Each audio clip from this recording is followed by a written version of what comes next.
IMPACT-AF is a research study testing the use of a clinical decision support system in community-based management of atrial fibrillation.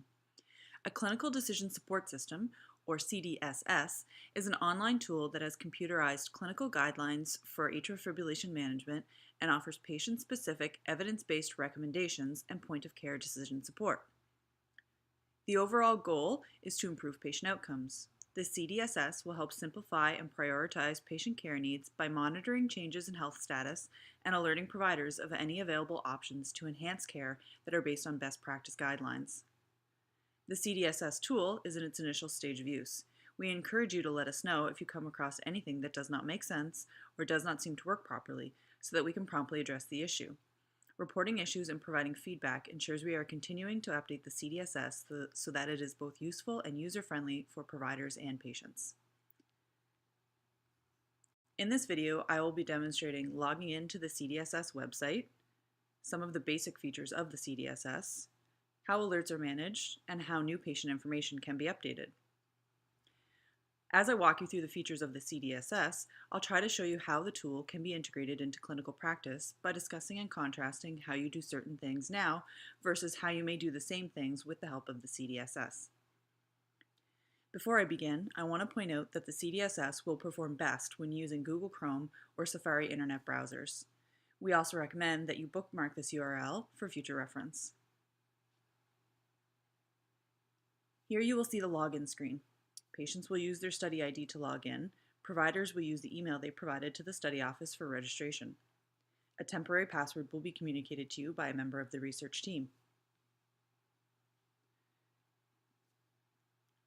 The very first time you log in, you will be prompted to change your temporary password to something unique and memorable to you, a combination of 8 or more letters and numbers. Please keep in mind that the CDSS contains confidential health information about your study patients, which could be accessible by a third party if your username and password are compromised. We recommend not using a password containing actual first or last names or initials, spelled forward or backwards, the study name, your phone number, date of birth, or address, any sequential numbers, or any special characters. During your first login, you will also be prompted to provide answers to 2 security questions. The answers to these questions will be used to verify your identity when resetting your password in the future. If you have trouble logging into the system, you can click on Need Help on the login page. You can also contact the study office for assistance weekdays from 8 a.m. to 4 p.m. Before we review the basic features of the CDSS, I want to provide you with some important information to keep in mind when you are logged into the system. Please do not use the back or forward buttons on your web browser, and avoid double-clicking. If you see a spinning wheel and nothing seems to be happening, we recommend completely closing out of your browser and then opening it again. To log out of the system entirely, click on the red power icon in the top right corner. And finally, pop-up windows can be closed by clicking on the X box. After successfully logging into the CDSS, the first screen you will be presented with is your provider dashboard. This is considered your home page. The most important feature of this page is the My AF Patients section. The numbers and icons in this table will tell you if there are any changes in your patient's health status or new considerations for their AF care. Essentially, in the study, we are suggesting that you regularly log into the CDSS to check this table for new information. If there's nothing new, that's great. You can simply log out and check again in the future. In the columns to the right, you'll see the letters A, N, and R. A indicates an alert that a new care recommendation has been generated by the CDSS for your patient. And N indicates a notification that your patient has entered something into their patient diary that you may want to take a look at. R indicates a reminder that you have set for yourself. This is an optional feature. The number next to the patient's name, if present, will represent the actual number of items that are active for that patient. In the columns to the left, you'll see some icons. A red flashing beacon indicates a high priority alert is present, while an orange ball would indicate there is a moderate priority alert present. Clicking on one of these icons will give you a quick peek at what's going on with the patient, a pop-up window which describes the situation. The next column, labeled TR, identifies transferred patients. An icon in this column will indicate that another IMPACT-AF physician in your clinic has transferred one or more of their patients to your dashboard. If you're the only provider in your clinic using the CDSS, then this feature is not relevant. The next 2 columns in the table are the patient's name. The system will arrange patients according to alert priority, so when you log in, you'll know exactly who needs the most immediate attention. In my patient list, there are several Jane Does. Of course, all this information is fictitious. The different Jane Does are for our case discussions today. On the right-hand side of the page, you'll see a couple of graphs presenting a combined summary of your AF patients. The top two graphs show your patients older than 65 years of age and the antithrombotic treatments that are prescribed, as well as their EGFR categories. The bottom graphs show those patients that are inside or outside of the INR target ranges, depending on if they have valvular or non-valvular AF. If useful, you could expand the info or download a graph by clicking on the graph and its icons. Let's explore how the CDSS may support care for AF patients in your practice by taking a closer look at Jane Doe 1. The patient is 67 years old. She has a history of high blood pressure and is on blood pressure medication. Jane has a new diagnosis of non-valvular AF. Her blood work and heart rate appear normal. According to the Canadian AF guidelines, a first step for someone like Jane would be to consider her stroke and bleeding risks. Consider how you would usually calculate a patient's stroke and bleeding risk. To figure this out, you probably need to look at her history. Perhaps you pull out your phone, go to your apps, and refer to the patient's risk factors in the chart and then plug that information in. The app can then calculate the patient's risk score, and you document that information in the chart. If you wanted to know what the scores mean in terms of annual bleeding and stroke risk, and you can't recall that off the top of your head, you may search for this information or dig for paper-based resources on your desk. And from time to time, or when something changes, you periodically recalculate these scores to assess the patient's risk. With the CDSS, by simply clicking on a patient's name, you are presented with their relevant AF history, so there's no digging for information or searching through the chart, and the CDSS has automatically calculated the risk scores for you. Jane's CHADS and HAS-blood score, as well as the annual event risks, are presented. You could show the patient this information if you wanted, which may be helpful, especially when you're initiating OAC therapy. If you click on the risk score, you see which elements are presented for that risk tool. Actually, anything here that is underlined is expandable with further details. And another great feature is you do not need to recalculate these scores over time, as the CDSS will do this automatically whenever a new piece of health information is recorded in the system. For example, a recent blood pressure reading or heart rate. Now we're going to look at how we review in response to the alerts generated by the CDSS. Say you log into the system and notice that one of your patients, in my case, Jane Doe 1, has a red high priority alert present. What happens next? Well, there are two ways to review and respond to alerts, from your dashboard or from the AF management section. For Jane Doe 1, recall that she's 67 and newly diagnosed, so not yet on any antithrombotic medication. According to the AF guidelines, for all patients over 65 years with non-valvular AF, an OAC or NOAC is recommended, and this is a high priority alert given the potential risk of stroke. By clicking on the flashing beacon icon in the alert column, we can see the CDSS is recommending an OAC as per the guidelines. So assuming we wanted to take action with the alert right now, from the dashboard, we would click on the number in the A column, and the web page New Alerts is opened. Let's look at Jane Doe's alerts.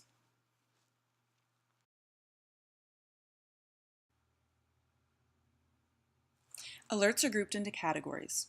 High priority alerts are noted with red text, while medium priority alerts have orange text. The number in brackets next to the heading for each category indicates the number of alerts present in that category. Clicking on the category name will expand the information and show you what alerts are active for Jane. Within each category, alerts are displayed with the newest or most recently generated listed at the top. You can see how long the alert has been active and when it was first generated by the system. You may review an alert simply by clicking on it. Here we can see the specific information, including the priority level and the care recommendation, as well as the reason the alert was produced. There are three options for responding to an alert, which will then clear that alert from your dashboard. Clicking Accept indicates that you agree with the finding and will proceed with the care recommendation. Clicking Override would indicate that you either do not agree with the finding or you will not be following through with the recommendation, for example, if that recommendation goes against the patient wishes. If you click Ignore, that would indicate that you see the alert but will not be following through with the care recommendation at this time. Let's look at the next case for Jane Doe. Jane's doctor has started her on warfarin as recommended. Over the last few months, her INR has been within the target range, so her warfarin dose has remained stable. However, this month, when Jane went for blood work, her INR is now 3.6. Assuming you're not using the CDSS, let's consider what might happen once you're notified that her blood results are available. Since the INR is above target range, you might look at her flow sheet to review her results over time and any notes. You might then mentally figure out the new dose from memory, using clinical judgment, or by referring to an INR nomogram, and then decide how to adjust her warfarin. This would be documented on the chart, and someone from the office would then call the patient, telling Jane what to do, including going for another INR test. With the CDSS, much of the clinical decision-making is done for you. When Impact AF is copied on the blood requisition, Jane results are automatically populated into the CDSS via eResults. This new information would then trigger the CDSS rules to run. Given Jane's INR is above target, an alert will be auto-generated based on a nomogram from the QE2 anticoagulation clinic. The alert appears immediately in the registry, so the next time you log in or when you go back to your dashboard, you will see Jane has an orange ball or a medium priority alert. By clicking on the orange ball for Jane Doe 2, we see the CDSS is suggesting that she should hold up to 1 dose of warfarin and then decrease her weekly dose by 10 to 15%. Her INR should then be rechecked in 1 week. Remember, clicking the orange ball only provides you with a peek at the alert. To address this alert, you would need to click on the number in the A column to open the New Alerts window. This does not have to be done immediately. You may choose to simply review the alert and take action at a later time, for example during the patient's next visit. Or, if you have your nurse or another member of your staff checking your dashboard for you, they can view the alert and notify you accordingly that something should be done to address Jane's INR. Before we move on, there are a few more details about the alerts feature that you should be aware of. If you want to override or ignore an alert, the CDSS will require that you enter a comment about your decision. These comments will help the research team understand why some guideline recommendations are not suitable for patients. When you accept a medication category alert, a pop-up box will be presented asking if you would like to go to the medication page, where you can add, delete, or make changes to the patient's current medication profile. By recording this information, you ensure that the CDSS is operating on the most current information regarding the patient's AF management and health status. If you want to use the CDSS to help you with warfarin dosing and INR monitoring, you can use the warfarin dosage calculator to figure out the new recommended daily dose. To use this feature from the alert page, simply click on the calculator before you select an alert response.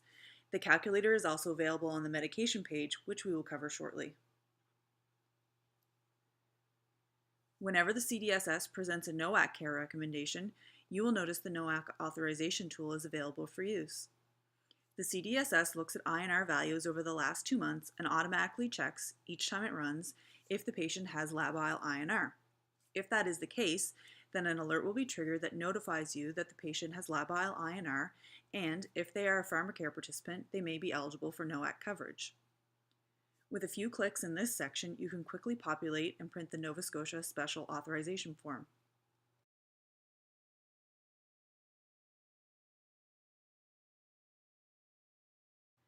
If you would then want guidance on how to switch from warfarin to a NOAC, the CDSS can provide recommendations in the Switching OAC section.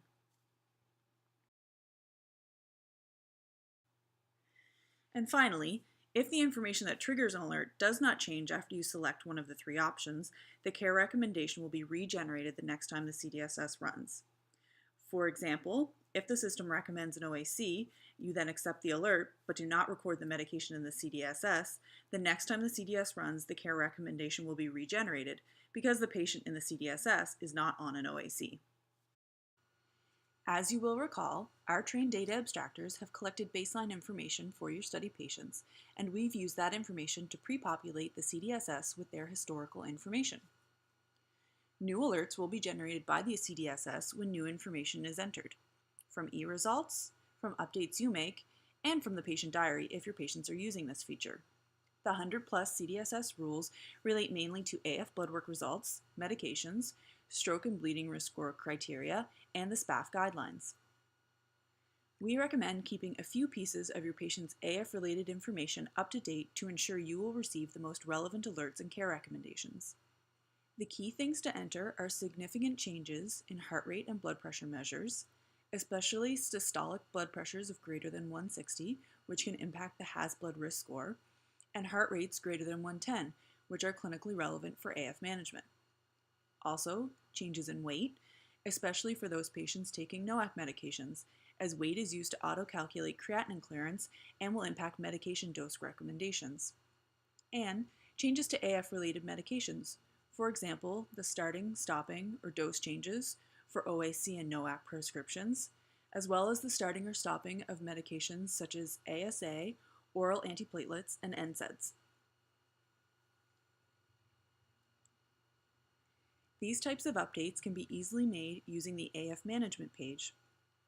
From your dashboard, you will click on a patient's name, and then in the right corner, click to enter the AF management page. The landing page is the AF assessment tab, where you can enter a patient's heart rate, blood pressure, and weight. Once you've entered the new information, remember to click Save and Finish. The system will automatically record the current date as the date of entry, and that's it. You're done updating these parameters. Note you may also see a message at the bottom that says Saved and potentially processing new alerts. The alert message indicates that the information you've entered just triggered a new alert for that particular patient. If you wish, you can also update other information on this page. For example, if the patient was recently diagnosed with diabetes, simply click the item to indicate the presence of the condition, and a green check mark will be noted next to the condition. A second click, with a red X, will clear the selection and will not be recorded when you hit Save. To cancel any entry, you can also simply hit the red Cancel button before clicking Save and Finish. You'll notice there are other tabs at the top here, which contain more useful tools and information. I encourage you to explore these pages and their features, including the Switching OAC tab, which I previously mentioned can be used when transitioning a patient from an OAC to NOAC medication or back.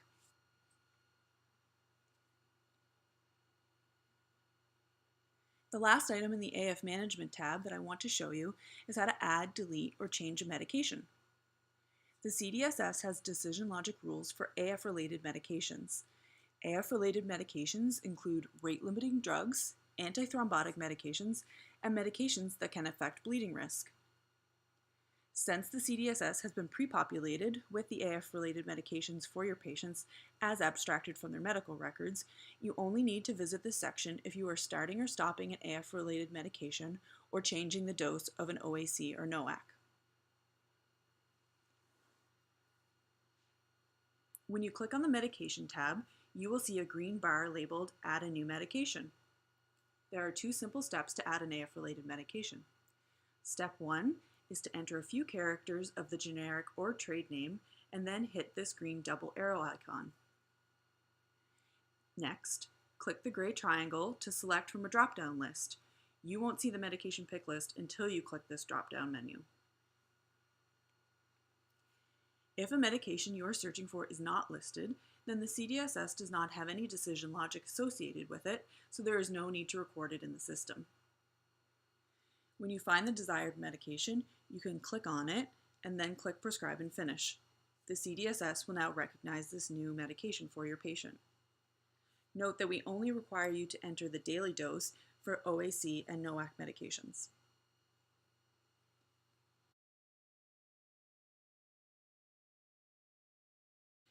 If your patient is currently on a medication, you can stop the medication or change the dose from this page.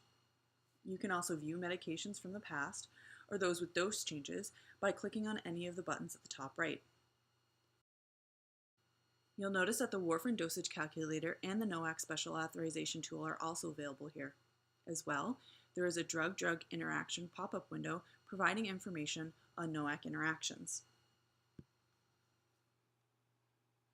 The final feature I'll be covering in this video is how the CDSS interprets lab test results. The CDSS decision logic interprets 13 AF-related lab test results, providing alerts when values are outside the normal limits or when an OAC or NOAC medication dose adjustment is warranted. These alerts are based on the medication guidelines, warfarin nomogram, and best practice approaches. Lab values can be manually entered on the lab test page. Or you can ensure the CDSS has the most up-to-date lab results by copying Impact AF on your patient's lab requisitions. Test results will then be automatically entered into the CDSS. If you require assistance with the eResults feature, please do not hesitate to contact the study office. We can supply you and your patients with printed PMB labels, which can be added to new and standing requisition forms and INR cards. Thank you for watching the CDSS training video. If you require further support in using the CDSS, please contact the study office. We would be happy to help troubleshoot any issues you may have or provide additional information about the CDSS features.